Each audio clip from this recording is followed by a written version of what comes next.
오늘도 육적 쉼의 자리를 포기하시고 영적 쉼의 자리에 오신 여러분 모두에게 하나님의 은혜와 평강이 함께 하시기를 간절히 축복합니다.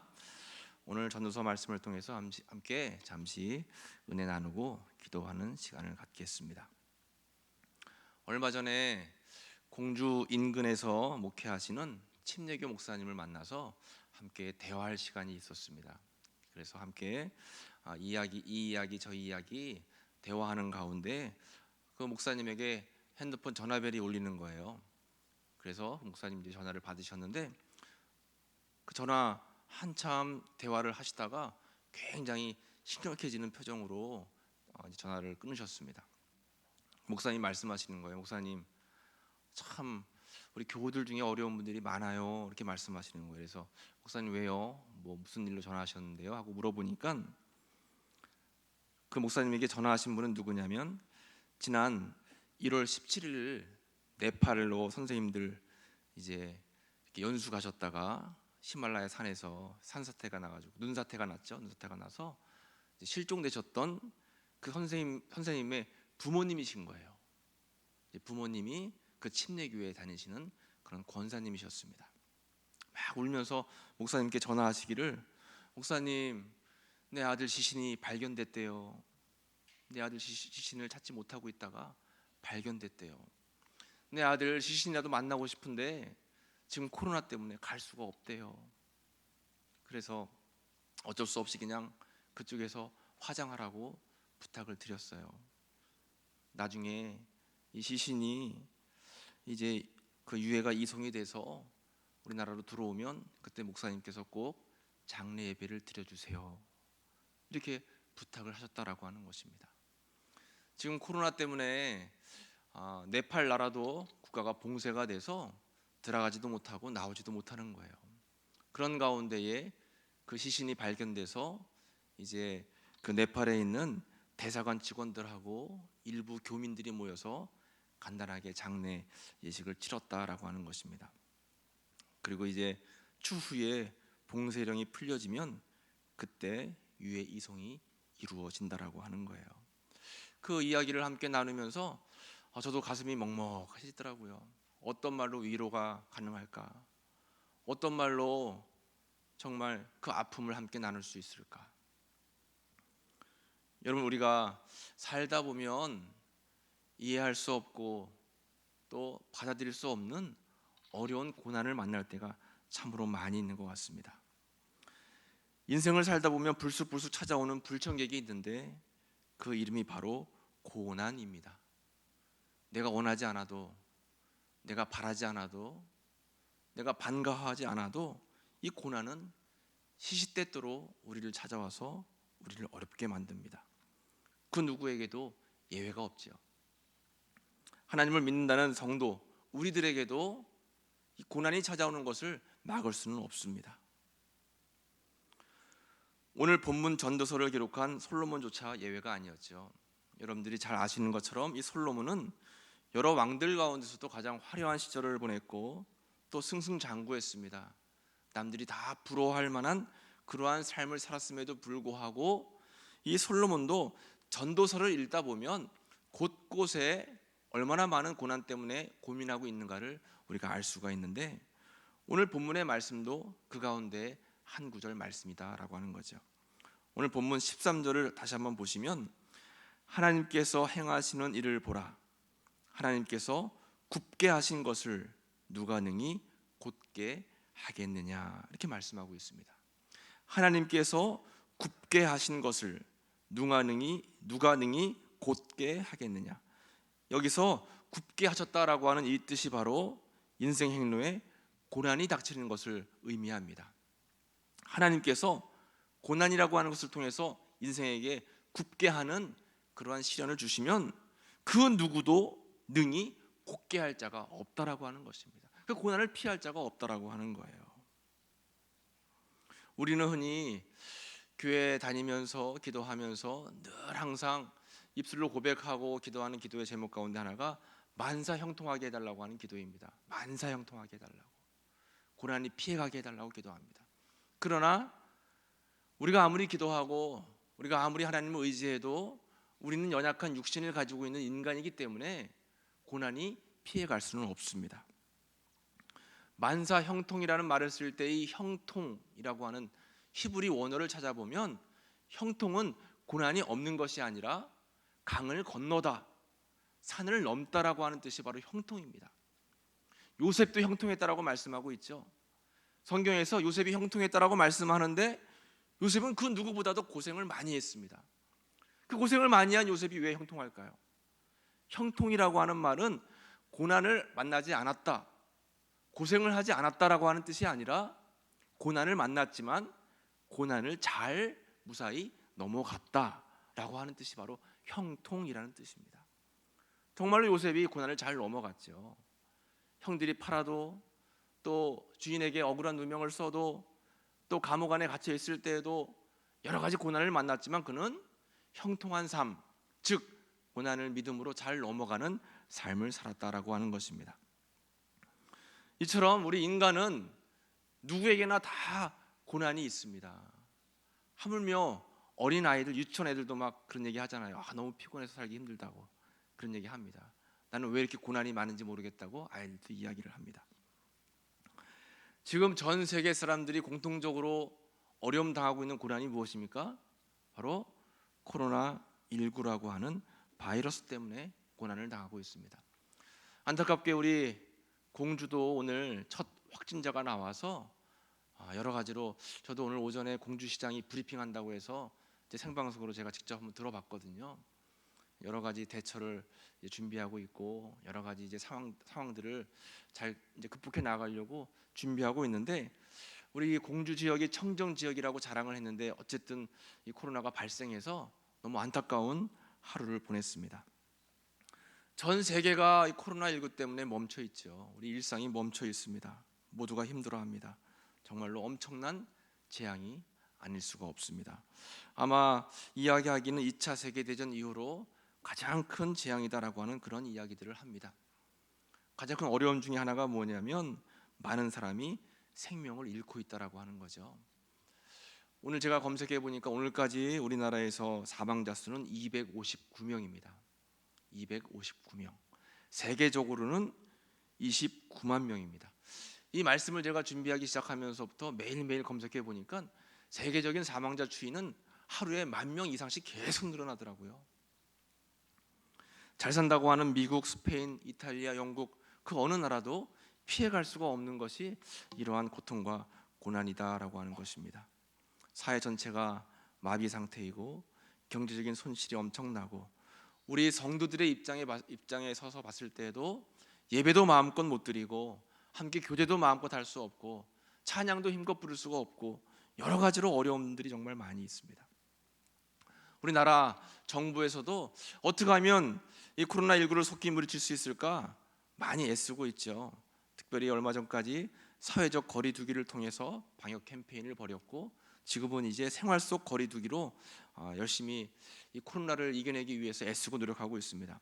그런데 또 악재가 생겼지 않습니까? 여러분, 이태원발 코로나로 인해서 악재가 생겼는데 오늘까지 이태원을 통해서 코로나에 전염된 사람이 119명입니다. 엄청난 파급력을 가지고 있죠. 우리나라에서 이 코로나를 잡기 위해서 캠페인을 벌이는데 그 타이틀이 잠시 멈춤입니다.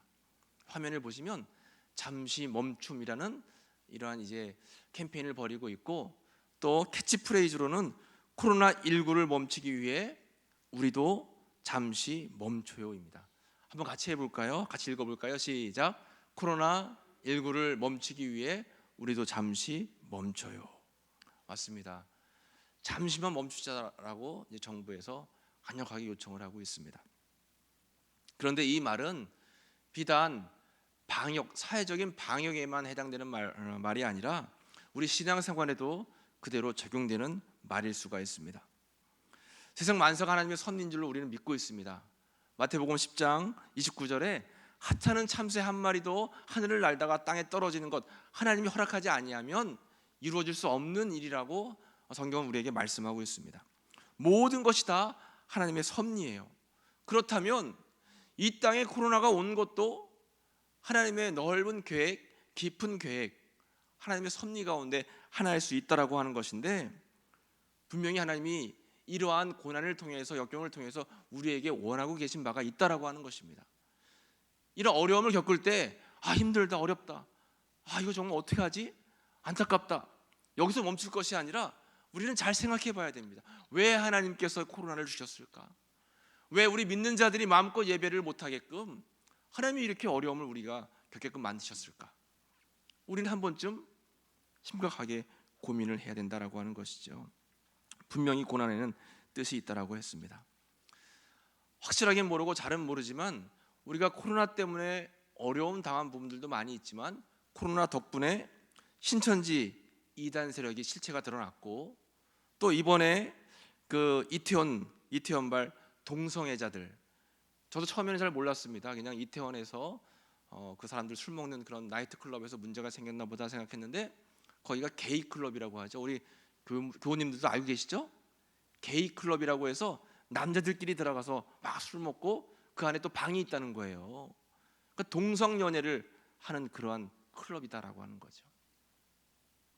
그러니까 분명히 하나님이 이렇게 이끌어 가시는 데에는 우리가 깨달았으면 좋겠다라고 하는 하나님의 깊은 의미가 있지 않나라는 생각을 하게 되는 것입니다.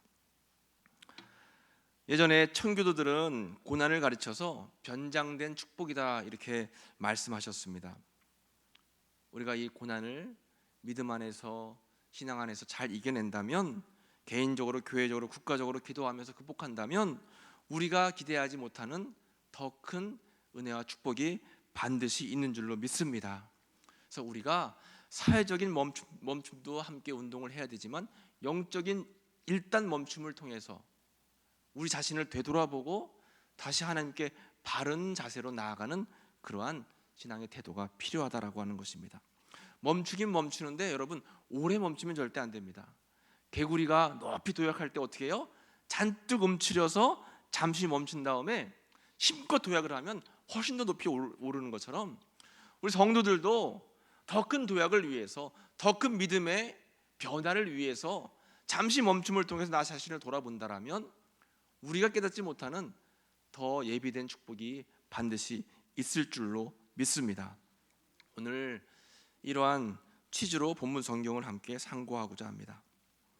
오늘 본문은 솔로몬이 쓴 전도서 말씀인데, 두 구절이지만 정말 놀라운 메시지를 담고 있습니다. 다시 한번 전도서 7장 13절 말씀을 한번 같이 읽어볼까요? 전도서 7장 13절 말씀입니다. 시작. 하나님께서 행하시는 일을 보라. 하나님께서 굽게 하신 것을 누가 능히 곧게 하겠느냐. 아멘. 이것은 세상 만사는 내 마음대로 되는 것이 아니라 하나님의 통치하시고 섭리하심 속에 있다라는 것을 우리에게 알려주고 있는 것입니다. 그러니까 하나님은 흔히 우리가 알고 있는 사중주의 하나님, 창조주 하나님, 구원주 하나님, 심판주 하나님, 마지막으로 섭리주 하나님. 오늘 이 본문의 말씀은 섭리주 하나님은 우리에게 명확하게 말씀하고 있는 그러한 구절이죠. 우리의 인생을 간섭하시고 역사하시는 섭리주 하나님, 인생 만사, 세상 만사가 내 마음과 내 노력과 내 뜻대로 되는 것이 아니라 온전히 주님의 방법과 주님의 계획 속에서 이루어진다라고 하는 것을 우리에게 알려주시는 말씀입니다. 여러분, 그렇죠? 인생에 철이 없고 믿음의 철이 없을 때는 내가 뭐 좀 해보려고, 내가 힘을 주어서 내 뜻대로 세상을 살아보려고 애를 쓰고 노력합니다. 그러나 신앙의 깊이가 깊어질수록 더 주님을 의지하는 자리로 나아가게 되는 거죠. 더 기도하게 됩니다. 더 신앙이 견고해질수록 주님을 확실하게 신뢰하며 살아간다라고 하는 것이죠. 잠언서 19장 21절 말씀에 보면 이런 말씀이 있어요. 함께 앞에 화면을 보시면서 읽어보시겠습니다. 사람의 마음에는 많은 계획이 있어도 오직 여호와의 뜻만이 완전히 서리라. 아멘. 마음속에 많은 계획이 있습니다. 그러나 결국에는 내 계획과 내 뜻대로 이루어지는 것이 아니라 여호와의 뜻만이 완전히 선다는 거예요.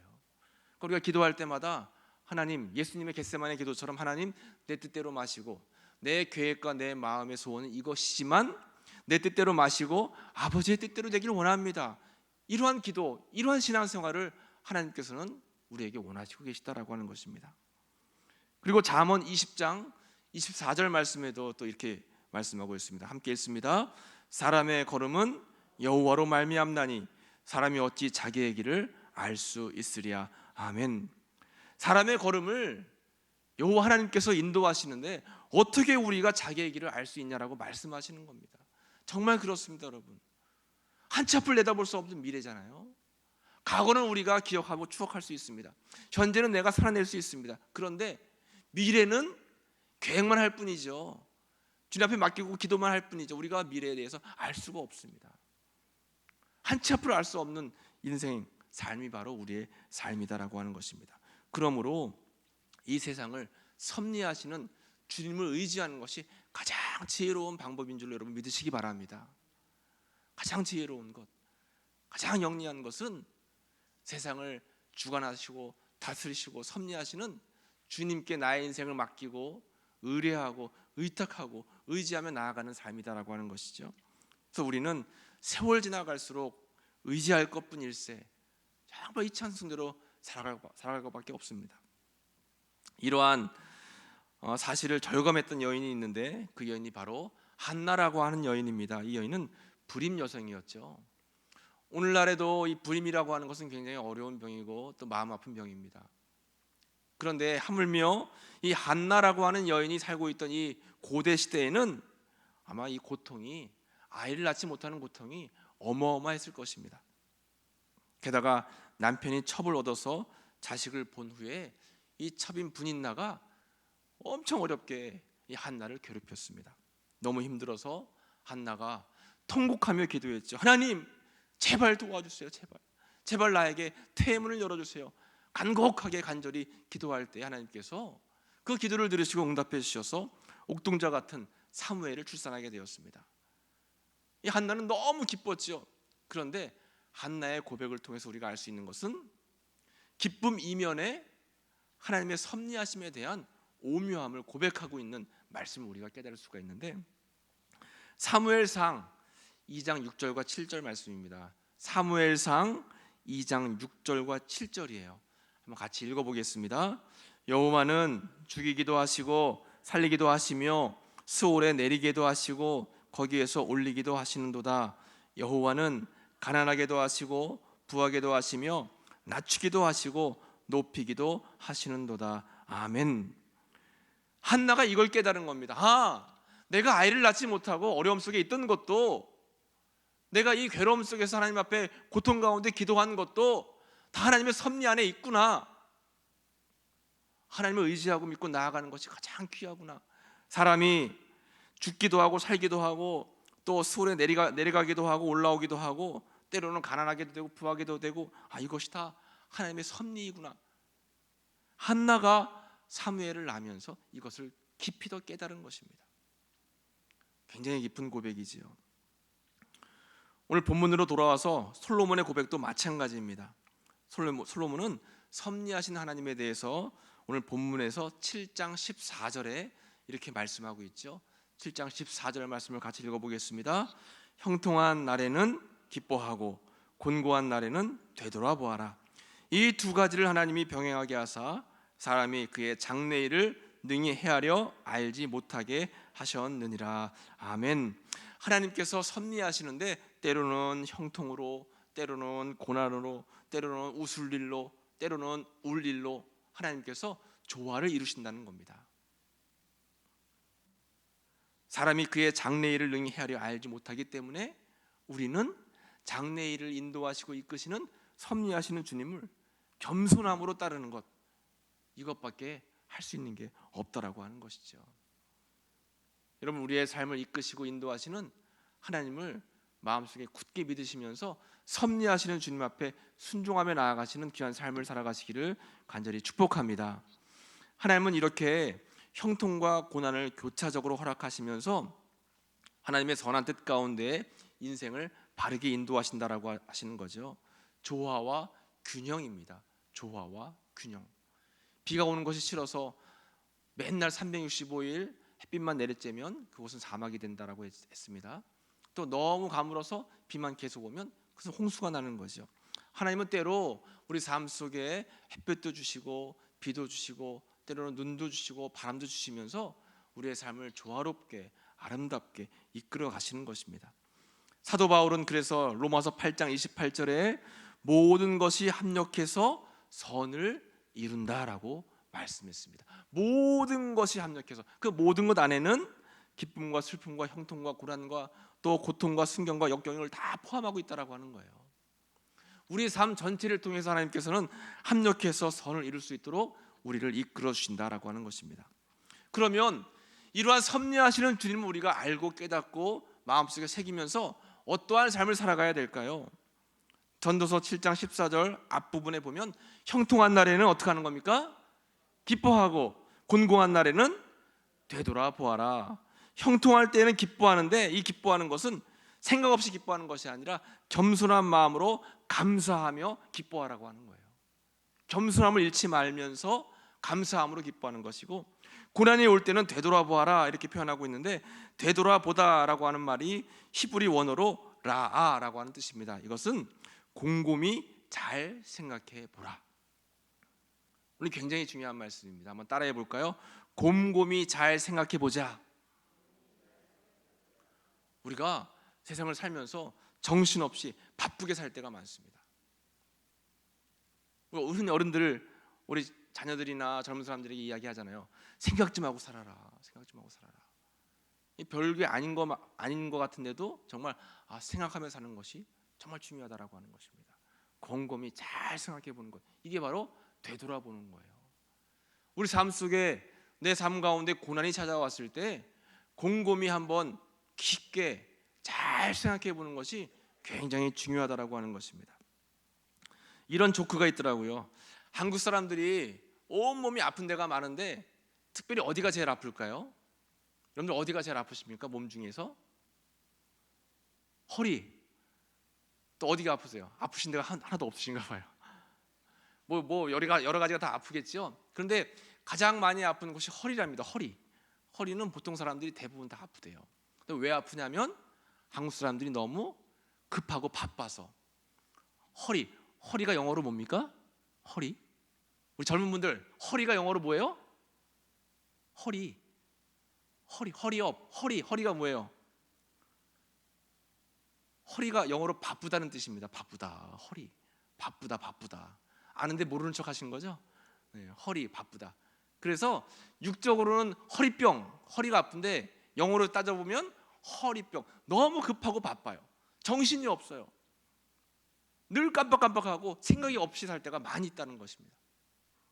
그래서 우리는 고난이 닥치거나 어려움이 있거나 어떠한 환경을 만났을 때 되돌아보아라. 고난의 때에 되돌아보아라. 곰곰이 한번 잘 생각해 봐라. 이것이 바로 성경의 하나님 말씀이다라고 하는 것이죠. 거울 앞에 서서 거울 속에 있는 나를 쳐다보듯이 성경 앞에서, 하나님 앞에서 나를 비추면서 나를 곰곰이 한번 점검해 보는 것입니다. 이것이 굉장히 중요합니다, 여러분. 우리 코로나라고 하는 이 코로나 때문에 어려움 당하는 고난의 시기에 그냥 힘들다, 어렵다, 오늘은 몇 명이 병에 걸렸대, 이렇게 단순히 넘어갈 것이 아니라 한번 기도하면서 곰곰이 생각해 보는 거예요. 전체적으로 세계 가운데, 우리나라 가운데, 또 내 삶 가운데 왜 고난이 찾아올까를 한번 생각해 볼 필요가 있다라고 하는 것입니다. 고난은 잠시 멈춤의 신호인 것과 같습니다. 우리가 운전할 때 신호등에 갑자기 빨간불이 확 들어오는 것이 아니라 빨간불이 들어올 것을 미리 알려주는 황색 신호가 있는 것처럼, 고난이라고 하는 것은 잠시 멈추어 우리의 삶을 되돌아보라고 하는 그런 신호다라고 하는 것이죠. 올바른 방향으로 찾아갈 수 있도록 주님께서 인도하신다라고 하는 것입니다. 멈춤의 시간에, 이 고난의 때에 잘 생각해보고 깊이 생각해보라라고 말씀해 주셨는데, 그럼 과연 어떤 부분에 있어서 깊이 생각해봐야 할까요? 각자가 생각해봐야 할 부분들이 다 다르시겠지만 우리가 오늘 네 가지를 한번 짚어보고자 합니다. 잘 생각해봐야 할 네 가지가 있어요. 먼저 첫 번째는 고난의 때에 잘 생각하면서 감사의 시간을 가져야 한다라고 하는 것입니다. 한번 따라해 볼까요? 감사의 시간을 갖자. 영어로 생각한다라고 하는 말은 think입니다. 감사하다라고 하는 말은 thank죠. think, thank 어원이 같습니다. 그래서 생각하면 think 생각하고 and thank 감사하고, 생각하면 감사하고, 생각하면 감사하고. 여러분 생각해 보세요. 감사할 것밖에 없죠. 고난을 겪어 보니까 예배당에서 예배 드릴 수 있는 것이 감사였어요. 코로나를 겪어 보니까 함께 모여서 밥 먹고 교제할 수 있는 것이 감사였습니다. 그 전에는 그렇게 크게 감사를 몰랐어요. 그냥 일상의 당연한 것으로 여겼죠. 아예 당연한 거지. 주일날 교회 가서 예배 드릴 수 있는 것 당연한 거지. 속해 드리는 것, 선교회 모임 갖는 것 당연한 거지. 그런데 일상이 딱 멈춰 버리니까 이게 당연한 것이 아니었구나. 감사를 생각하게 됐다라고 하는 것입니다. 깨닫고 보니 모든 일상이 하나님의 특별하고 또 배려해 주시는 은혜의 삶이었다라고 하는 것이죠. 여러분 각자 한번 생각해 보시기 바랍니다. 우리의 삶이 별거 아닌 것 같아도 하나가 다 하나님의 은혜가 합쳐져서 우리의 삶이 만들어진 거예요. 그 가운데 하나님은 우리에게 감사를 원하고 계십니다. 근데 우리는 쉽게 감사를 잃어버려요. 광야의 백성들이 40년 동안 끊임없이 불평하고 원망한 것, 왜 그렇게 불평하고 원망할까? 근데 우리가 광야의 삶을 살아가면서 하루에도 수없이 많은 불평을 하나님 앞에 늘어놓고 있어요. 왜 하필이면 우리 집에, 왜 하필이면 내 삶 속에, 왜 하필이면 내 자녀는, 나도 모르게 하나님을 원망할 때가 많이 있습니다. 바울이 그래서 우리에게 도전적인 말씀을 주고 있어요. 고린도전서 4장 7절 말씀 보시면, 고린도전서 4장 7절 말씀 같이 한번 읽어볼까요? 누가 너를 남달리 구별하였느냐? 내게 있는 것 중에 받지 아니한 것이 무엇이냐? 내가 받았은즉 어찌하여 받지 아니한 것 같이 자랑하느냐? 아멘. 고린도 교회들을 향해서 바울이 지금 이야기하고 있는 것입니다. 내게 있는 것 중에서 받지 아니한 것이 무엇이냐? 잘 한번 생각해 봐라. 지금 원망하고 불평하고 다투고 있지만 너희들 하나님께 받지 않은 것이 뭐가 있냐? 하나님께 다 받은 거예요. 그러니까 우리는 감사할 것밖에 없다는 거죠. 믿음이 회복되고 또 우리의 신앙이 제자리를 찾으면 그 사람은 분명히 감사하게 되어 있습니다. 이렇게 보면 믿음 좋고 열심히 신앙생활 하시는 분들은 언어가 달라요. 감사의 언어가 있습니다. 그런데 그렇지 않으신 분들은 신앙생활을 하셔도 언어 생활이 불평적인 언어 생활을 하시는 분들이 많으세요. 하나님이 기뻐하시지 않는다라고 하는 것입니다. 이러한 간증을 들었습니다. 어느 집사님이 평소에 건강하셨다가 갑자기 병에 드셔가지고 병원에 입원하셔서 치료를 받으시고 이제 퇴원하셨어요. 퇴원하셔서 교회에 감사헌금을 올렸는데 감사헌금의 그 기도 제목이 뭐냐면 낮추어 주셔서 감사, 기도하게 하셔서 감사, 이렇게 썼다는 겁니다. 평소에는 몰랐는데 투병을 해보니까 낮아지게 됐고 모든 것이 하나님의 은혜인 것이 깨달아졌다라고 하는 것입니다. 내가 닥쳐보지 아니하면 감사를 잘 모르는 것 같아요. 그래서 사도 바울은 우리에게 권면하고 있잖아요. 예수 안에서 너희를 향한 하나님의 뜻이 있는데 그것이 바로 범사에 감사하라라고 하는 것입니다. 데살로니가전서 5장 18절에 범사에 감사하라. 이는 그리스도 예수 안에서 너희를 향하신 하나님의 뜻이니라. 하나님의 뜻이에요. 하나님의 소원입니다. 하나님이 늘 원하는 거예요. 부모가 자녀에게 원하는 게 있어요. 제발 좀 싸우지 말고, 제발 좀 공부 좀 하고, 제발 좀 사이좋게 지내라. 이게 제발 소원이다, 소원이야. 하나님 우리에게 말씀하십니다. 나는 너희들 향한 뜻이 있다. 이것이 내 뜻인데 항상 감사해라. 항상 감사해라. 여러분 오늘 하루를 사시면서 얼마나 많은 감사를 하셨습니까? 나도 모르게 불평하지 않으셨어요? 아이고 아파서 죽겠네. 아이고 오늘은 뭐 먹어야 되나. 나도 모르게 아이고 할 때가 많이 있는 것 같습니다. 그렇죠 여러분. 우리는 연약한 육신을 가지고 있는 인간이기 때문에 어쩔 수 없이 나도 모르게 하나님 앞에서 감사하지 못할 때가 많지만 하나님은 그래서 고난을 주셔서 우리에게 감사를 기억하라 말씀하시는 겁니다. 고난 받을 때 잘 생각해 보면 감사거리가 생각이 나는 거예요. 감사의 제목들이 생겨난다라고 하는 것입니다. 그러므로 여러분 어떠한 상황 속에서도 잘 생각하면서 늘 하나님 은혜에 감사하시는 여러분들 되시기를 간절히 축복합니다. 두 번째, 고난의 때에 잘 생각하며 우리는 회개의 시간을 가져야 됩니다. 회개의 시간을 가져야 된다라고 하는 것이죠. 건강검진을 받아서 뭔가 건강에 문제가 생겨서 뭐 만약에 악성 종양에 걸렸다 하면 어떻게 됩니까? 종양을 바로 제거해야죠. 우리가 이런 고난 기간에 우리 스스로를 점검해 와서 영적인 종양, 영적인 문제가 있다면 빨리 도려내야 됩니다. 이것이 바로 우리는 회개라고 이야기하는 것입니다. 영적으로 자신을 성찰해서 인생의 잘못된 방향을 바른 방향으로 트는 것, 이것이 바로 회개예요. 그런데 내가 가고 있는 이 길이 잘못된 길인 것을 모를 때가 있습니다. 우리 기독교인들도, 신앙인들도 내가 그냥 잘한다라고 생각하는 경우가 있어요.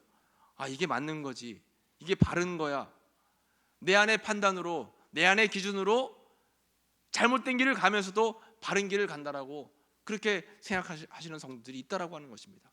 우리는 반드시 하나님 앞에서 자신을 성찰하고 성경 말씀에 자신을 비추어서 회개할 부분들을 발견해내고 주님 앞에 빨리 회개하는 것, 이것이 고난의 때에 잘 생각해야 될 그러한 굉장히 중요한 점이다라고 하는 것입니다. 잘못된 것이 있으면 빨리 도려내야 됩니다. 그래서 하나님은 고난을 통해서 우리로 하여금 회개의 기회를 주십니다.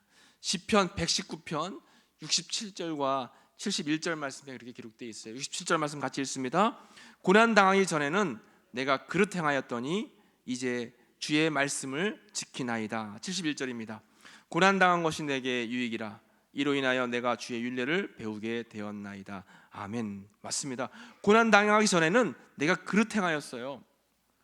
고난을 통해서 내가 그릇 행한 것을 깨닫게 되었고 주님 앞에 회개하면서 말씀을 지킬 수 있게 되었다라고 하는 것입니다. 그래서 이 시편 기자는 고백하는 거예요. 고난 당하는 것이 내게 유익이라고 하는 것입니다. 고난을 통해서 내 잘못을 깨닫게 되었고 주님 앞에 회개하면서 말씀 앞으로 나아가게 됐기 때문에 고난이 오히려 나에게는 유익이 됐다라고 하는 거예요.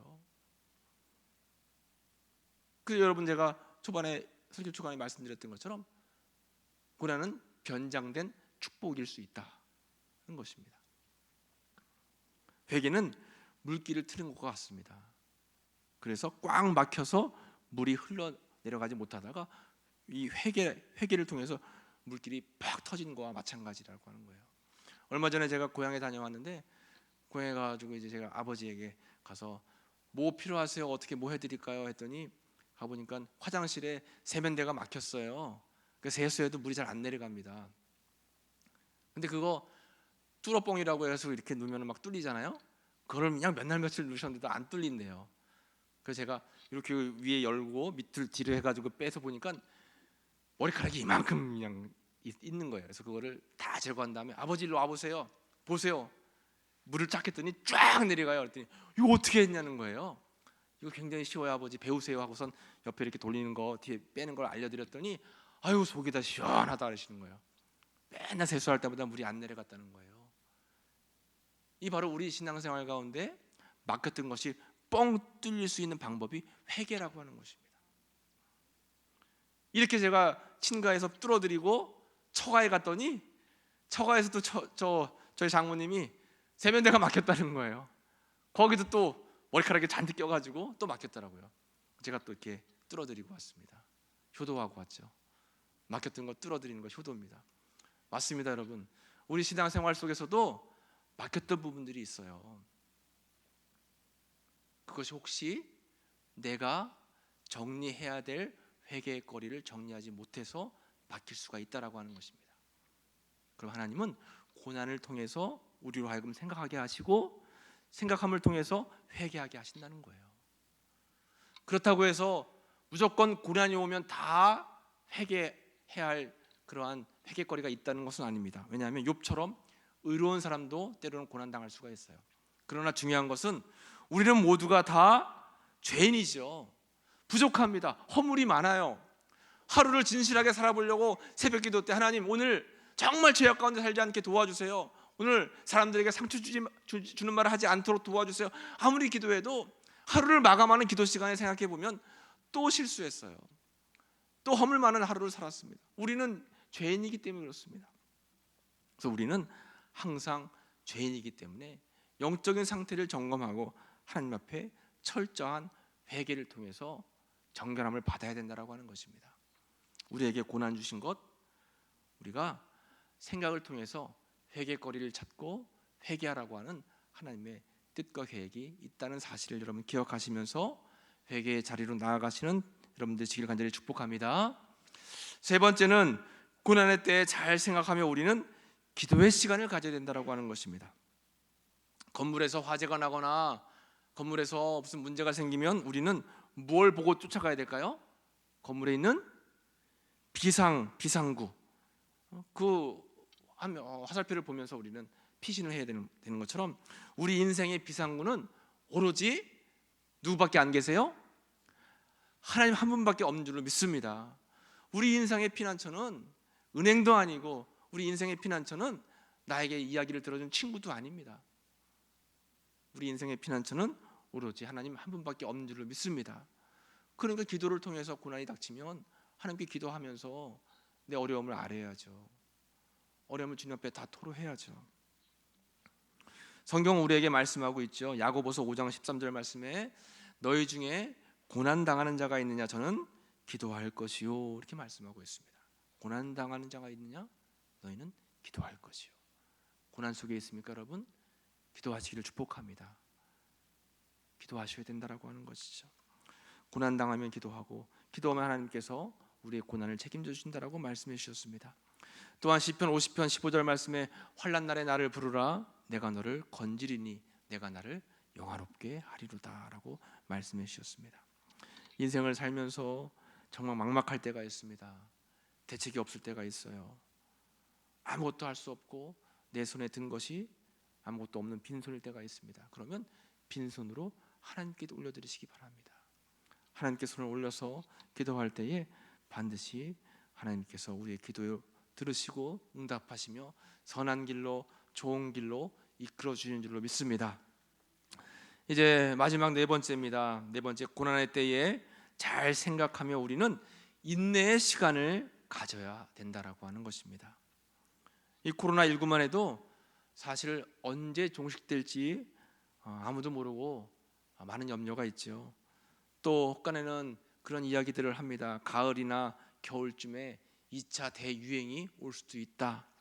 그리고 이렇게 중국에서 이제 발원이 된 중국보다 미국이나 아니면 저 유럽 쪽에 더 많은 사망자가 있는 이유는 변종 바이러스 때문에 그렇답니다. 원래 바이러스보다 이 바이러스가 퍼져가면서 더 강한 변종을 일으키는 거예요. 그러니까 앞으로도 정말 이 바이러스가 코로나가 잡힌다고 해도 어떤 바이러스가 또 나타날지 아무도 알 수 없죠. 어려운 시대에 우리가 살고 있지만 꼭 필요한 것은 뭐냐면 하나님께서 우리에게 해주신 약속을 잊지 않고 기억하며 그 약속을 의지하며 나아가야 된다라고 하는 것입니다. 하나님은 우리에게 어떤 약속을 해주셨을까요? 고린도전서 10장 13절에 약속을 해주셨습니다. 이 말씀을 한번 같이 읽어보겠습니다. 고린도전서 10장 13절 말씀 같이 읽습니다. 사람이 감당할 시험 밖에는 너희에게 당한 것이 없나니 오직 하나님은 미쁘사 너희가 감당치 못할 시험 당함을 허락지 아니하시고 시험 당할 즈음에 또한 피할 길을 내사 너희로 능히 감당하게 하시느니라. 아멘. 맞습니다, 여러분. 종말의 날 예수님이 재림하셔서 최후 심판이 있을 텐데 그때는 모든 것이 다 끝나는 거예요. 그러나 최후 심판이 있기 전에는 어떠한 시험이 와도 분명히 말씀해서 우리에게 약속해 주셨잖아요. 감당할 시험 외에는 주시지 않는다라고 했습니다. 그렇다면 우리가 다 감당할 수 있다라고 하는 겁니다. 그러니까 우리가 너무 두려워하거나 또 너무 지나치게 이것 때문에 얽매여 가지고 어려운 삶, 힘든 삶을 살면 안 된다라고 하는 거예요. 하나님의 약속을 기억하면서 인내하는 삶, 주님의 때를 기다리는 삶이 중요하다라고 하는 것입니다. 유명한 소설가 가운데 마크 트웨인이라는 아는 사람이 있는데 이 마크 트웨인이라는 사람이 어떤 이야기를 했냐면 비가 너무 많이 와서 걱정하는 사람들에게 그런 이야기를 했답니다. 여러분 걱정하지 마십시오. 내가 평생 살면서 그치지 않은 비를 본 적이 없습니다. 이런 얘기를 했다는 거예요. 여러분 맞죠? 비가 억수로 아무리 많이 와도 장마철 비가 많이 와도 결국 언젠가 비는 그치게 되어 있습니다. 우리에게 아무리 어려운 고난이 많이 온다 할지라도 우리 하나님의 자녀잖아요. 하나님 우리를 사랑하시잖아요. 하나님 계획하심이 계셔서 우리를 이 땅에 보내주셨잖아요. 하나님이 부르시는 그날까지 하나님께서 우리를 책임져 주신다라고 하는 것입니다. 그런 확신을 가지고 우리는 늘 하나님의 섭리를 의지하며 나아간다라고 하면 너무 크게 두려워할 거 없이 주님의 때를 기다리며 나아갈 수 있다라고 하는 것입니다. 그런 인내, 믿음을 키워나가시는 여러분들 되시기를 간절히 축복합니다. 잠시 멈춤을 통해서 우리는 이렇게 잘 생각해야 될 여러 가지 일들이 있죠. 이야기들이 있죠. 모세도 광야에서 멈춤의 시간을 통해서 그가 더 강한 사람이 되었고, 다윗도 사울에게 쫓기면서 혼자 있을 때에 멈춤의 시간을 통해서 다시 자신을 정비했고, 사도 바울도 감옥에 홀로 갇혀 있으면서 멈춤의 시간을 더 주님 앞에 가까워지는 시간으로 만들었다라고 하는 것입니다. 여러분들에겐 어떤 고난이 있습니까? 하나님은 때로 우리에게 고난을 주시지만 고난의 때에 잠시 멈춤을 통해서 우리를 연단하시고 더 낮추시고 결국엔 더 좋은 계획을 통해서 다시 세워주시려고 하는 놀라운 축복의 은총이 기다리고 있다라고 하는 것입니다. 여러분 오늘 말씀을 꼭 기억하시면서 우리가 어떠한 상황 속에서도 형통한 날에는 기뻐하고 곤고한 날에는 돌아봐서 하나님이 우리에게 행하시는 그 은혜에 감사하고 살고 또 하나님 은혜에 회개하며 기도하며 인내하며 나아간다라면 반드시 여러분들과 함께 하시는 주님의 은총을 경험하게 될 줄로 믿습니다. 이 말씀 여러분 기억하시면서 이 고난의 때를 잘 이겨 나가시기를 간절히 축복합니다. 네, 오늘 말씀을 마치겠습니다. 광고 말씀